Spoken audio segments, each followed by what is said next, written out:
A few moments later. Hello everyone, my name is Riza, and Annika and I are principals of RUR Architecture. As academics, teachers, and practitioners from early up to present, we are doing major competitions. Yeah, and we are fortunate to win two of the major competition in Taiwan in 2010, and one of them, the Kaohsiung Marine Gateway Terminal, is ready for operation. Yeah, I think we are interested in seeing how our projects beneficially affect this site, and we do enjoy working with local people here. We work with Fei and Chen in Taiwan, and we have another project working together. It's called Pop Music Center, and also with our old friends from New York who collaborated with the old 14 Tower. Okay, let's quickly get started. So, as a main principle of the Newport terminal, what do you expect to see the operation of it? What sort of effects that it brings to this site? I think we designed this site as a new state of our transport interchange. A destination with both public and private commercial facilities, including exhibition and event spaces for both local people and visitors. We expect that it will become the primary marine gateway to both the city of Kazan as well as to all of Taiwan. Right. The Newport terminal extends the urban realm from the center of Kaohsiung to the city waterfront and connects this new urban space with the vitality of the future pop music center and all the public recreational and commercial activities that to be located along the planned park at water edge. You mentioned the Pop Music Center, which is a project you won in Taiwan, and both and in construction right now. Both of them are large-scale projects. What is your focus on it with you and your team? I think definitely what we focus right now is, I think Nanako will agree with, is that we are more engaged with large-scale projects such as the urban design and regional planning, and which is we're more engaged with other than just one single building. What's the story behind? What gains your interest? I think our early experience really matters. Yeah, we didn't really get offer of architectural project. People were really keen to hire us of landscape architecture. Because I had a degree in landscape architecture, and I also was from Kyoto, which is automatically associated with beautiful landscape. From this landscape work, we did lots of small building components.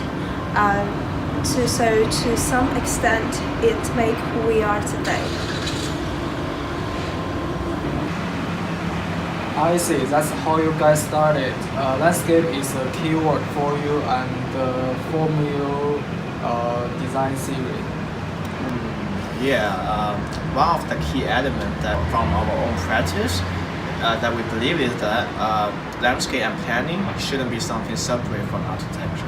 It's the environment where we grew up with, and yeah, it's a really exciting and real to work with it. Yeah, we are not interested in the discipline of architecture. Our projects are all based on the actual practice, and explore issues that extend to urban design and regional planning on one scale. And on the other hand, we're also interested in the aspect of everyday life and design and how it interacts with each other. we have a certain assumption, but doing the work actually changes the way we actually think about the work. So eventually, we see a line of development. O14 is one of your recent iconic piece of design. Does it reflect your design concept that you just mentioned? And what role did technology play in your design methods and the construction of O14?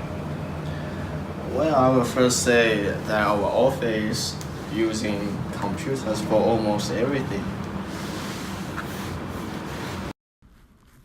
In our work, computation is used as a tool to work through aesthetic and architectural agenda. One of the primary benefits of using digital tools during the design process is the increase in speed of the feedback. There are many aspects and applications of computational design and analysis that are becoming common today. To be sure, scripting is a useful addition to the digital toolbox when it is used to explore well-defined design concepts. For example, O14 is particularly related to design, analysis, and fabrication methods.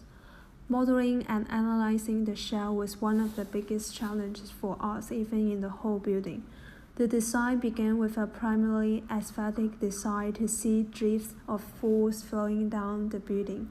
This could have been painted or sketched, but as we attempted to develop the scripts to stimulate selective modulation, the design defect was lost. So within the process of generating the model, the first iteration of the shell geometry we first generate was deliberately running fault.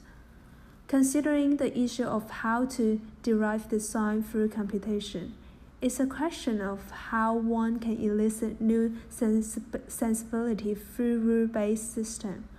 The wholes can finally achievable need to thanks for the CNC technology. The construction of slick forms of the interior and exterior facade of the shell finally achieved. Once the concrete has curved, the forms are loosened and move up the tower to the next level, where the process can begin again. So, there's no doubt to say the 1990s architectural innovation which was made by the computer is a far-reaching reform. The new technologies make possible linkage between the design and the economics of production. So during that time, we were working and developing ideas with our colleagues.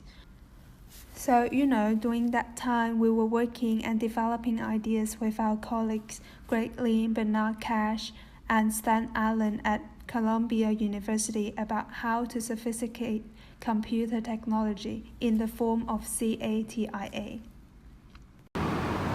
We are almost there. Do you have anything more to talk to younger generation and the future architecture?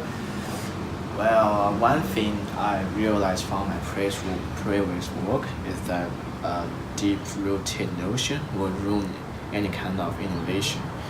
What I mean is, for people, especially for young people, they shouldn't be restricted by any rules or theory. Actually, things have changed quite a bit. The fact that we can carry on projects remotely, that there are, as the consequence, the O14 building, was done a series of players, and none of them actually come from Dubai. Even the general contractor is Lebanese, so it was about the far-flung network which worked through the internet to and achieve the project. So the student we taught, most of the time, report what we're really interested in that moment, and in that way, they took over the ideas and expand our ideas. Like in the mid-1990s, we were the first generation to experiment the paperless studio, the way using a computer to practice of the architecture. So at this point, when they graduate, they keep going on our tradition and even bring it to another country. So lots of our students become our friends, and they are all over the world.